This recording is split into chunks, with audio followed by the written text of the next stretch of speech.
앞서 저희가 이제 이런저런 얘기를 하던 끝에 가장 중요한 포인트, 오늘 꼭 해야 되는 얘기가 바로 이 대목인데요. 갑자기 인사를 했어요. 김용현 경호처장을 국방부 장관으로, 신원식 국방장관을 국가안보실장으로, 장호진 안보실장을 외교안보 특별보좌관, 없던 거 새로 만든 거죠. 회전문 인사냐 돌려막기 인사냐 언론의 비판이 쏟아지는데 도대체 대통령실이 이 인사를 왜 한 거냐에 대해서는 기자들도 아직 그 원인을 정확하게 못 찾고 있는 것 같습니다. 다만 동아일보가 오늘 일면 머릿 기사를 통해서 김용현을 장관 지명하기 위해서 외교 라인을 연쇄 교체한 것이다라는 여권발 얘기가 나오기 시작했다라고 합니다. 예, 어떻게 보십니까?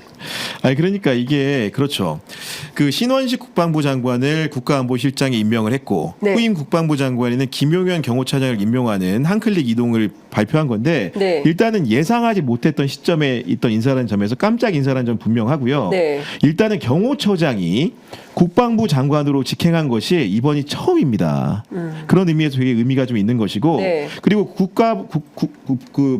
국방부 장관이 국가안보실장으로 이동한 사례 같은 경우에도 안보실장은 주로 외교관들이 했어요. 그렇죠. 그렇게 했기 네. 때문에 김관진 장관이 박근혜 정부 때 이제 이동한 게 거의 유일한 사례였는데 이번에 굉장히 이례적인 인사를 했다는 점에서 이 배경이 굉장히 그 의문스러운 부분이고 결국은 김용현이라는 사람에 주목할 수밖에 없는 인사 같습니다. 왜냐하면은 이분이 어떤 캐릭터냐면은 일단 윤석열 대통령의 충암고 1년 선배이죠. 그리고 네. 이제 대선 후보 캠프를 꾸렸을 때 가장 먼저 합류했던 1호 멤버이기도 하고요. 그리고 이제 용산 시대를 그 대통령실이 열지 않았습니까? 그때 청와대 이전 TF 부팀장으로 해서 용산 시대를 주도했던 사람이기도 합니다. 그렇기 때문에 그 동아일보의 해석처럼 충암파가 뭔가 이제 국방파를 마치 이제 그 상승적으로 밀어낸 것처럼 이렇게 보이는 인사가 있는 것이고 그 안에 또 장호진 그 안보실장 같은 경우에는 외교 안보 그 외교통 아닙니까? 그런 그렇습니다. 의미에서 국방통이 또 그 자리를 대체했다는 점에서 그 배경을 두고도 혹시나 뭐 김태효 차장이라든가 이런 분들의 그런 의견이 좀 수렴된 것이 아닌지라는 의심을 지금 언론이라든가 그런 정치권에서 하고 있는 것 같습니다. 네.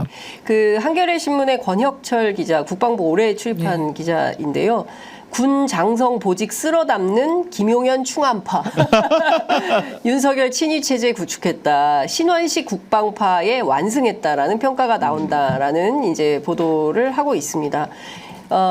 이 충암파는 무슨 얘기냐면 그 말씀해 주신 대로 윤석열 대통령 고등학교 1년 선후배죠. 평소에는 그냥 형님이라고 부른다는 거잖아요. 김용현 차장을 그러니까 윤석열 대통령이 뭐 김용현 차장을 아니 형님 뭐 이렇게 하신다는 거잖아요. 그러니까 그 상당히 관계가 깊은 거고 그러면 이렇게 군을 그러니까 지금 미국 대선이 80 며칠 남았잖아요. 100일도 안 남았습니다. 100일도 안 남은 상황에서 지금 해리스가 될지 아니면 트럼프가 될지 알 수 없는 상황에서 외교가에서는 이거 외교력을 2배로 활용해서라도 정보 전쟁을 해서 어떻게든 알아내고 뭐 대비책을 세워야 되는데 여기서 군인을 갖다가 앉힌다?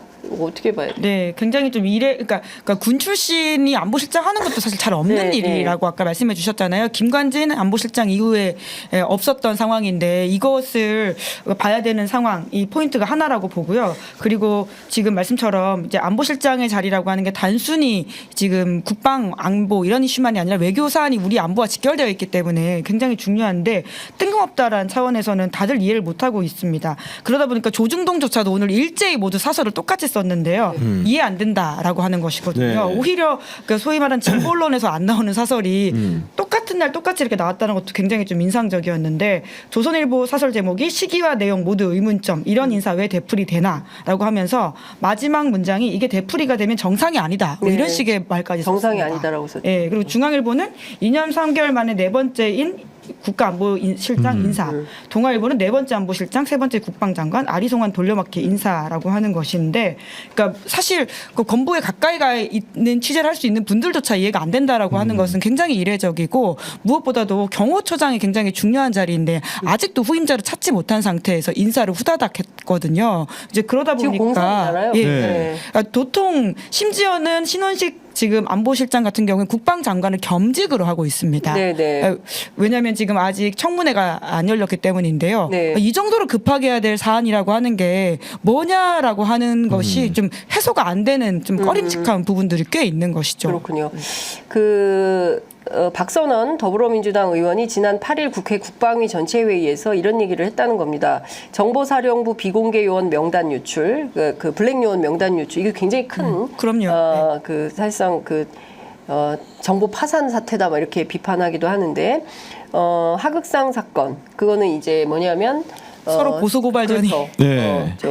여단장과 네. 사령관이 서로 맞고소하고 뭐 이런 네. 일이 있었죠. 그러면서 그 고발장에 막 별별 얘기가 그 정보 자기가- 유출이 막 네. 다 폭로가 된 거죠. 패싱하고 장관한테 직보했다 이런 내용까지 있는 그렇죠. 거죠. 근데 그 여단장이 사실은 신원식 장관 동기라는 거잖아요. 그래서 신원식 장관하고 뭐가 좀 있었다라는 얘기도 나오고 있고, 이런 등등해서 볼 때 진짜 이제 파워게임의 결과다라는 비판이 나오고 있는 건데, 사실은 뭐 북한 문제가 위중하다고 하고 국제 정세가 위중하다고 하고 북러 간의 군사 협력 가운데 한미일 안보 협력을 강화해야 된다고 주장하면서 내부에서는 자기들끼리 파워 게임 하고 있고, 이러면 도대체 이걸 전문용어로 뭐라고 얘기해야 됩니까? 네? 뭐 아사리판이에요.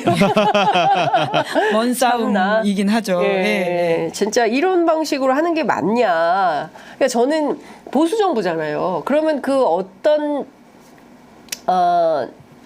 정권보다 사실은 국익의 관점에서 판단을 해줘야 되는 거 아니겠습니까?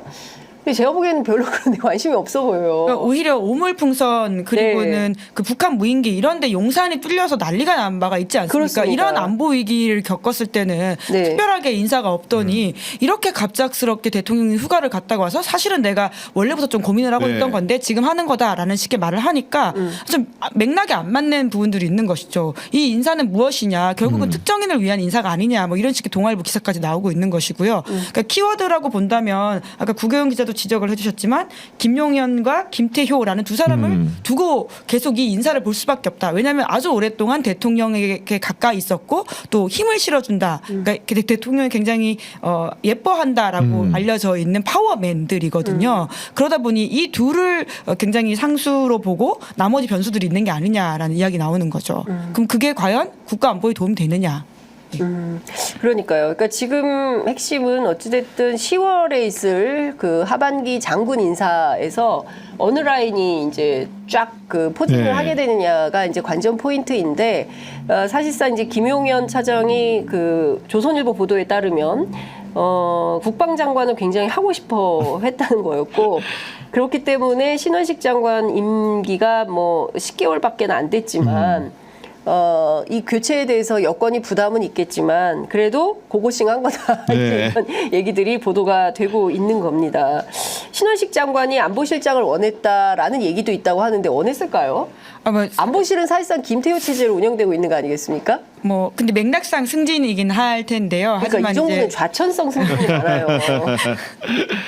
네, 이제 그런데 이제 김용현 이제 처장 이제는 장관 후보자인데 네. 김용현 장관 후보자가 국방부 장관을 하고 싶어한다는 말은 사실 정부가 시작될 때부터 파다했던 이야기이긴 합니다. 네. 심지어 이종섭 전 장관 같은 분도 김용현 이제 후보자가 추천했다라는 식의 말들이 굉장히 많았었거든요. 네네. 그리고는 지금 신원식 전 장관 같은 경우에도 결국은 김용현 인사 아니냐라는 식의 이야기가 인사청문회에서 나온 바가 있고요. 네. 그 김용현이라고 하는 사람을 중심에 두고 이 그립이 얼마나 센지에 대해서는 심지어 대통령 집무실 바로 옆자리가 비서실장이 아니라 네. 경호처장이 있다라는 말이 돌 정도로 네. 아주 그 곁에 있었던 사람이고 국방부 장관을 한다는 것은 시기의 문제였던 건 사실인 것 같은데요. 네. 네. 하지만 이런 모양새로 급하게 하는 게 맞느냐에 대해서 설명이 계속 안 되고 있죠. 그러다 보니까 다양한 썰들이 다 돌고 있지 않습니까? 그리고 김용현 후보자 같은 경우 진보 언론에서 기소를 하고 있지만 최혜병 수사 외압 사건과 관련해서 의심을 받는 사람 중에 하나거든요. 그러니까 맞습니다. 지난해 이제 사건이 불거졌던 7월 31일부터 뭐 8월 9일 상간에